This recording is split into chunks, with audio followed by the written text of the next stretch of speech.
about to hear a revolution in talk radio, Liberty Talk Radio, where the critical thinking will defrag your mind of propaganda-ridden viruses induced by mass media news programming. No BS here, just the facts. And now we present to you America's quintessential iconoclastic anomaly. Wow. In talk radio, your host, Joe Cristiano. Welcome, everyone, to Liberty Talk Radio, your voice of freedom, broadcasting from our brand new studio in Tulsa, Oklahoma, to around the world. I'm your host, Joe Cristiano, and this is your antidote to popular talk radio. This broadcast is being brought to you live on Monday morning, December 8, 2014. It's now about 8:02 a.m. Central Time in what was once known, folks, as the good old USA. During our live broadcast, we invite you to call 646-652-4620. That's 646-652-4620. Or toll free 888-773-4496. Love to hear from you. Questions, comments, disagreements, please just give me a call. During our live broadcast, that is. Before we get started, I would like to remind our listeners to subscribe to our reminder service by visiting our website and clicking on the subscribe icon. For those of you who tweet, my Twitter address is @LibertyJoe. Now on to our show. Folks, last week I was listening to RT TV. Now, RT is Russia television. Now, I know the first inclination is when people hear that and are not familiar with Russian television, they think this is the, communist ideology, here in the United States trying to brainwash us. Quite frankly, it's really not that case at all. There are those that are on the progressive side of the aisle, but for the most part, they present the world in an international flavor, and this is what I like about it. Now, I'm always skeptical when I hear any news because it's always somewhat biased depending on who's presenting it, and you always must be careful of that. However, they do have segments of the program that are strict classical liberal, which is libertarian, truly freedom-fighting ideology, logic, etc., which are very good. And they bring in people from all venues, from the far left to the far right to the people who are just near anarchists, and they have discussions, and they're very stimulating, and I love them. Unlike the people that they have on RTV would be guests like regular programs like Max Kaiser, and they would have Ron Paul on there, so Dr. Ron Paul, where the other programs wouldn't dare even go near those guys, So you do get a better overall view of what is going on. Now, I'm not here to promote RTV, but I do want to say that we're just about finished with our studio, and maybe I'm going to take a little break for a second. Just about finished with our studio, and I'm really excited about this because we have things the way we would really want them. And it took quite a bit of work. I mean, it's about 45 days of coming back and forth, getting things right. And we're about 99.8% there. We have some computer glitches. We may have to upgrade some of our computer work. And after that, I think we're off to the races. Well, we're off to the races right now. Now, last place I stopped over was actually a low-end, I should say low-cost furniture store. And I have to mention this. They're not a sponsor of my program. They didn't ask me to advertise or anything like that. I'm just doing this just because I'm so pleased. We went to Sunshine Furniture, and if you're here in Tulsa, they're on 71st and Memorial. And when I walked in, there were two people who recognized me from my broadcast on 1170 KFAQ. They said, "Oh, you're my talk show host, I miss you, where have you been?" And it really made me feel good. But they gave me such fabulous service, and they had exactly what I needed to finish off the studio. So if you're ever in need, and I said I would do this, just, again, I'm not getting paid for this. If you're ever in need of some furniture, take a look at Sunshine Furniture at 71st in Memorial. Ask for my friend Tim, who listens to my program, and just tell him Joe sent you, okay? At Liberty Talk Radio. Thank you very much.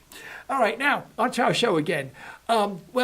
There's a gal, Abby, a host called Abby Martin. And Abby Martin is the host for Breaking the Set. And she's a very intelligent girl, has very good articles. You know, I listen to her very, very often. And in most cases, you know, I agree with her because she does a very good in-depth analysis. So this is in no way of criticism to her about her. However, she is been sort of on the progressive side of the chain, and which is okay. I mean, I don't dislike her because of that, but she made a really strategic mistake in my case, in my book. In that is that she was trying to promote in her dialogue and the people that she had was interviewing, you know, making a case for free mass transit or public transportation. You know, and I had no intention of doing this broadcast on this subject, but when she said that, all the bells rang off into my head. I said, free public transportation? I said, that is the most ridiculous thing I've ever heard in my life. Where did she get that? If she thought for a second when she said free public or mass transportation, she should have said that's an oxymoron. That makes no sense whatsoever. Now, before you label me as anti, you know, mass transit, I got to tell you something about background. This is going to take some time, but it's kind of interesting. I was born in New York. Every place I went when I was very young, went by trolley. I remember actually riding the trolley with my mother. And the trolley, which was strange, the trolley tracks were underneath the elevated train. They went to the same place, you know, but the trolley veered off in different directions. It was a fascinating time. You'd get on the trolley, and I can still feel the hardness of the wheels. I mean, click, click, click, click, click, click, click, you know, and it goes bing, ding, ding, ding, you know, every time they came to an intersection or to a place where there were people crossing the street.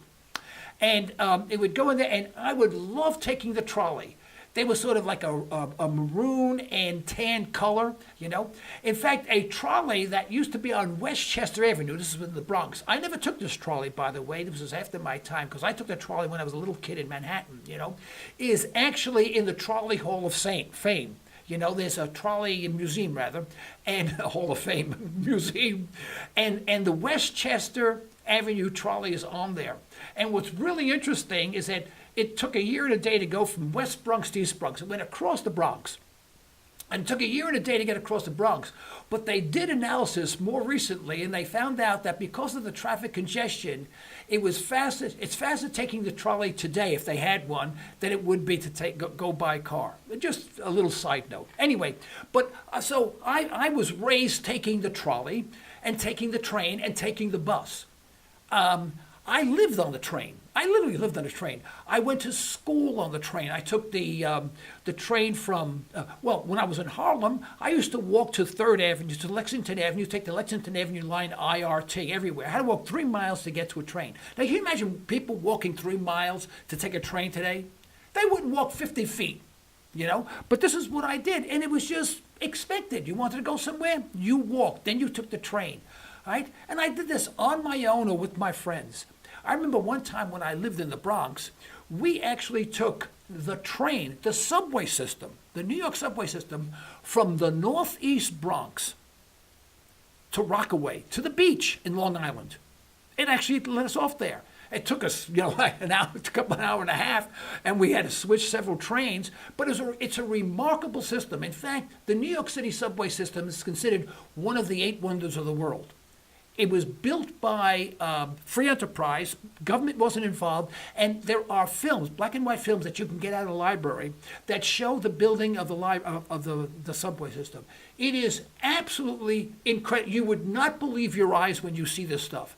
This could never be done today because they break every single rule, regulation there is in existence. Millions of, if there's a million rules, they broke a million rules to build it. Yet, they built this thing, and it's a remarkable network.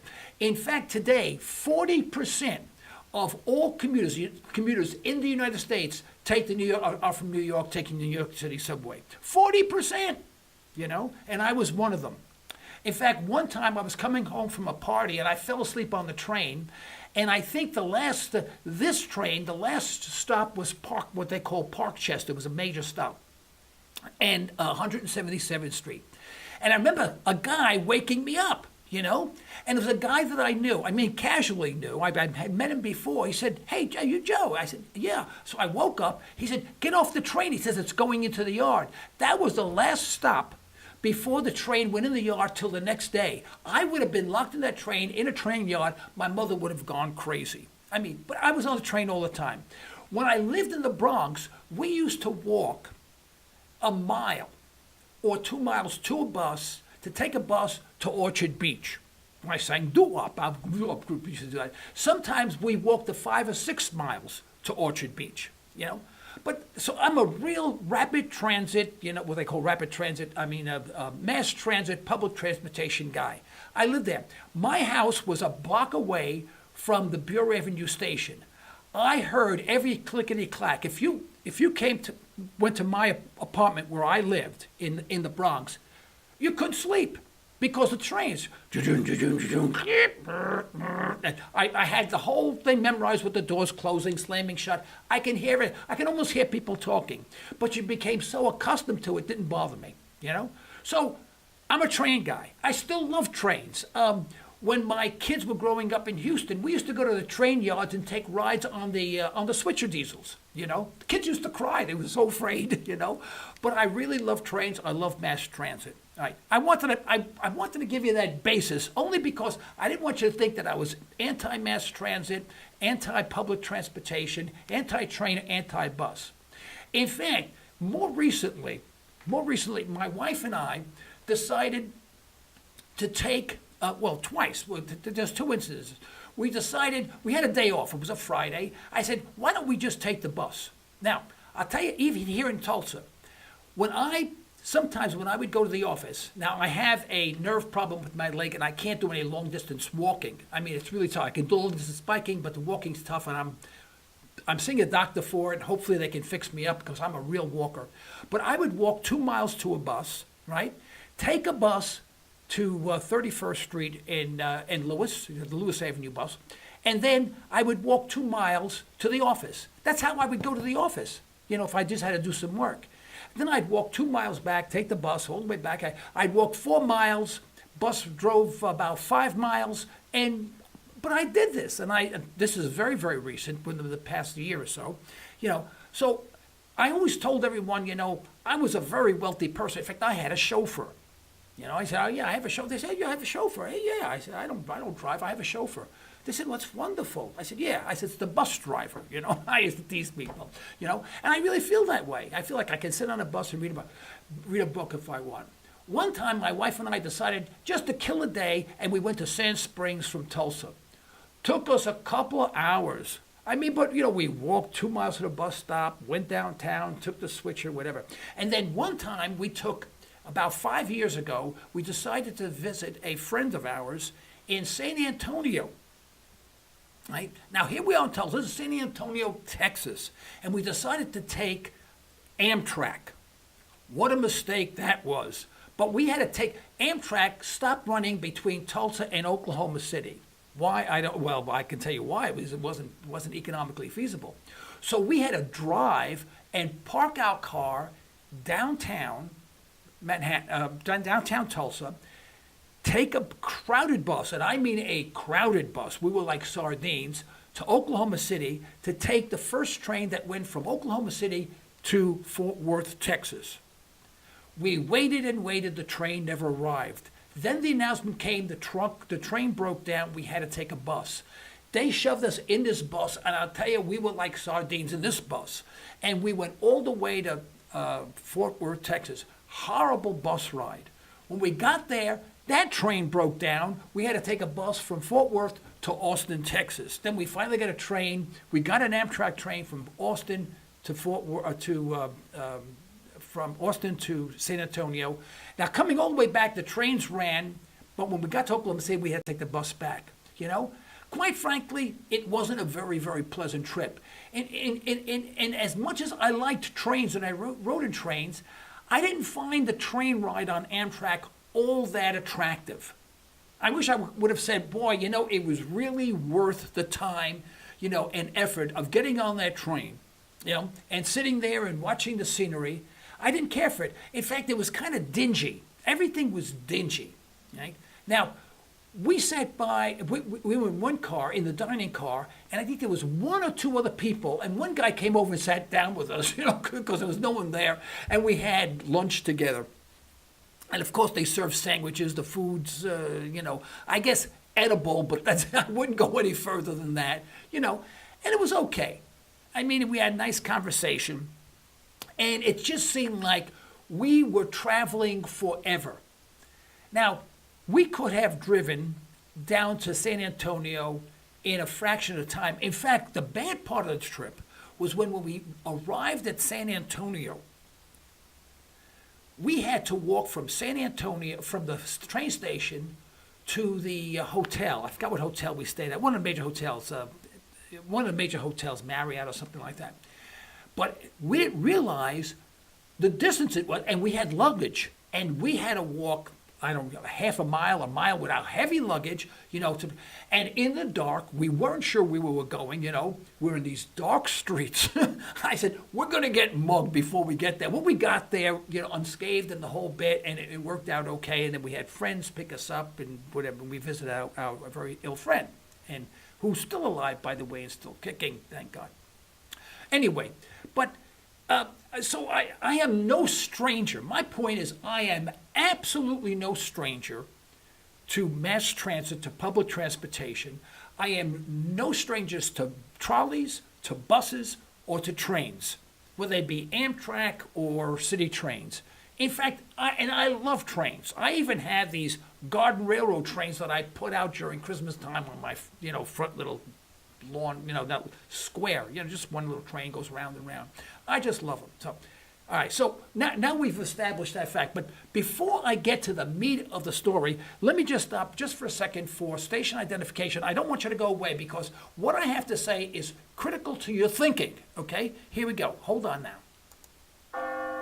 You're listening to Liberty Talk Radio. Political talk derived from a historical perspective. Not always palatable, but good food for thought. Pure libertarian talk with host Joe Cristiano. LibertyTalkRadio.com. Express Test is your go-to company for on-site occupational health testing services. That's right, we said on-site. That means we will meet you at your facility for a free health and occupational safety consultation. Express Test specializes in hearing conservation, respiratory protection, and employee safety. We can help you establish viable programs tailored to your business and employee needs. For your free consultation, call 918-743-2929 or visit us at expresstest.com. That's 918-743-2929 or expresstest.com. Do you find yourself asking, what did you say? Aaron Cristiano of Ranch Acres Audiology has over 25 years of experience helping patients just like you. Hearing requires conservation. We need to be aware and we need to be responsible for our own hearing health. Understand more with a little help from Ranch Acres Audiology. Call 918-749-7711. That's 918-749-7711 to learn more. You're listening to Liberty Talk Radio. Political talk derived from a historical perspective. Not always palatable, but good food for thought. Pure libertarian talk with host Joe Cristiano. LibertyTalkRadio.com. Folks, I'm back. This is Joe Cristiano. You're listening to Liberty Talk Radio. Thank you for being with us and staying with us. There's one other advertiser, or I shouldn't say advertiser. We don't have advertisers. We have sponsors because people do this more. Everyone does what I'm doing out of a labor of love for some reason or another. But there's a Constance Squires. She's an attorney here in Tulsa, and she's a sponsor as well, but she's not in our advertising rotation yet. We have to get her on there this week. And what she encourages people to do is to have a will or a trust developed, drafted, so in the event something happens, everything's in order. And I encourage you, if you have any questions, to give her a call. Her, I don't have a telephone number in front of me. I filed it away, believe it or not. But her website address is Thy Will Be Done. I think that's Anita's website address, thywillbedone.com. and speak to Constance Squires. I call her Connie, and she's very, very friendly. She's not really a stuffed shirt. You can speak to her and be frank with her, see what she can do to help you in establishing a will and a trust so things are taken care of properly. Okay, we have about 10 more minutes. This is only about a 30-minute program today. And by the way, we're going to try to have more frequent programs, not as long. Hopefully this Thursday morning, we hope to have a program, and it will be probably have a guest, and we may go for over a half hour. Now, let's get back to free public transportation. Now, let's assume for a second we're starting from scratch, right? And we want to take a rail service from point A to point B, because what this Abby Martin was referring to was mostly rail transportation, not just buses, but rail transportation. Now, in order to get rail from point A to point B, there is tremendous amount of work that's to be done. It's like laying a pipeline, right? You need to obtain permission and access to land, public domain, all this other stuff, right? This takes millions of dollars. It takes years of planning. You have to, actually buy land. Sometimes there's houses in the way. Houses have to be demolished and purchased, and of course, purchased from people. People have to move. It is an incredibly expensive, arduous, long-term proposition. And the likelihood of you not being able to go to point A to point B is pretty big, because there's always some sort of obstacle, and sometimes there's ecological obstacles. Oh, you can't put your tracks through there because, the pelicans fly there or something like that, or there's some ecological reason why you can't do that, right? So it's not that easy. It's not like the old days where they just laid track and it wasn't, it was the Indian land. Screw the Indians, if they come by and bother us, we'll just shoot them. We can't do that. That's the way we built our railroads, by the way. But we don't do that today. No, sure, we haven't done that, right? So you have that. Now, let's assume that you work for years. What do you think the cost of that is? You need landmen. You need surveyors. You need geologists. I mean, you need the EPA gets involved. I mean, we are talking mega millions of dollars just getting the right-of-way, not touching anything other than just mapping it out. You are talking millions of dollars. Now, remember, we're talking about free public transportation. So far, we've spent millions of dollars and not 1 inch of track has been laid. Now, assuming that you have all of this, then you have all the destruction. You have to take houses down, and you have to construct bridges and overpasses and whatever. We are talking tens, if not hundreds of millions of dollars for the infrastructure to lay the track. Now, once you get that done, and now we're talking another couple of years or maybe several years, once you get that, you have to lay the track. Very, very expensive. Laying track ain't cheap, all right? And now you need special equipment to lay the track. I mean, this is not like a track laying company. It's not like a Walmart where there's one in every town. It's all specialized equipment, incredibly expensive to do. Now, this isn't like the old days where they got immigrants in here and people, with hammers and whatever and picks. And if you died there, they literally buried you underneath the tracks. I'm not kidding you. There are more bodies underneath tracks than any other project in the United States, underneath the railroad tracks. In fact, there's something called the Road of Bones or something like that, because of so many people who were killed, died, laying track that are underneath the track. Not an easy job to do. All right, so now we're still in the mega millions of dollars, right? Now, let's assume you have all that, right? But you have to decide logically where you would start the train and where you would end it. You see, the problem that you have with a train is that it's fixed. I mean, you have to start from one location to another location. And you can't, people don't do that today. I mean, if I wanted to go to Oklahoma City, the time it takes me to take the bus or go from my house, to the bus station, to get the bus to Oklahoma City, I can be halfway to Oklahoma City in my car. drinking a cup of coffee. I mean, it doesn't make any practical sense, right? Now, once you have the track, you need train stations, you need ticket agents, you need a whole infrastructure, and of course, since it's going to be public transportation and it's going to be free, it's going to be political infrastructure. That means you're going to have some sort of commissioner or manager or somebody in government that's going to take care of this thing, oversee the whole thing. He's going to have a staff. Of course, he's going to have a nice secretary, and a whole staff taking care of everything, right? Then you have the workers, and the workers are going to be city or state employees, right? They're going to be having, they're not going to be working for minimum wage. They're going to get paid pretty good wage, plus, they're going to have pensions and whatever, and we're going to add to the unfunded debt, right? Now, when it comes to the operation, we're talking about the maintenance of a train. Do you know how much a train costs to run?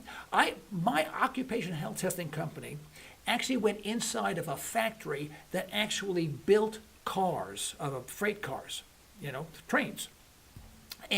But you needed high-level clearance to get in there just to see the process.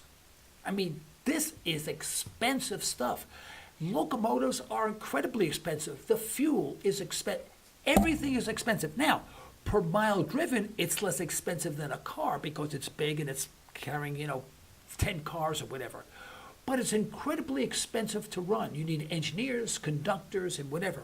The train stations, you need to have ticket agents. And man, even if you have no one there, you need to hire people. You need to have maintenance for the buildings.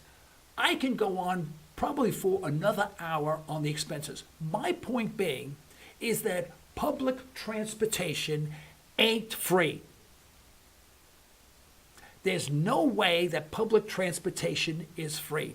Public transportation is incredibly expensive, but what they do is they built it into the tax structure. So everyone pays for something most people are not going to use.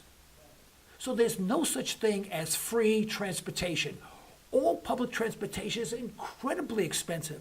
In fact, many public transportation projects, trains like in California, they built in the tunes of billions of dollars, lost tens and tens of millions of operating dollars per year, and they finally closed them down altogether. Now the tracks are cold and silent. You see, Abby, there ain't no such thing as public transportation that's free. Now in Europe, it can work a little bit better. It's a little bit more efficient than here. Do you know England, the country of England, is only 2/3 the size of Oklahoma? If you have public transportation there, you'd have higher density of population, and you have more ridership. Here in Oklahoma, the train that they're building from Sand Springs to Oklahoma City, I project is going to be a boondoggle, and it's going to close up, and it's going to cost tens and tens of millions of dollars before we finally close it down. Anyway, I think that's about it. I don't even know what time it is. I got to find out. I need here it is, 8:28. Okay, we're going to go off in about a minute's time. I want to thank you very much for listening in. But please keep in mind all these items that sound so good, like, free public transportation, how mean it's, and ecologically, it's a disaster as well. I mean, it really doesn't pay for itself because the number of people, if you look at the number of people who take it, and as far as the poor is concerned, statistically, more people with higher income take public transportation than people who are poor. By the way, I wanted to get that out of the way because we always say, what about the poor? The poor are not benefiting by public transportation. In fact, the people over $75,000 and more do. And last year, subsidies from the federal government was over $41 billion. In 2012, there's probably close to $50 billion in subsidies for public transportation in the United States. We can save that money. Okay, all righty. I think what we're going to do is, I wonder how we turn ourselves off here now. I don't even remember. Here we go. This is the end of today's broadcast. We'd like to thank our sponsors for their financial support, and we'd like to thank you for listening in. You can further the cause of liberty by recommending this program to your friends and let us hear from you. Our email address is comments@libertytalkradio.com. Remember, you're either allowing your liberties to be taken away or you're striving to protect them. Unfortunately, there is no middle ground. With that, until next time, I'm Joe Cristiano. This is Liberty Talk Radio. Stay well. Stay tuned.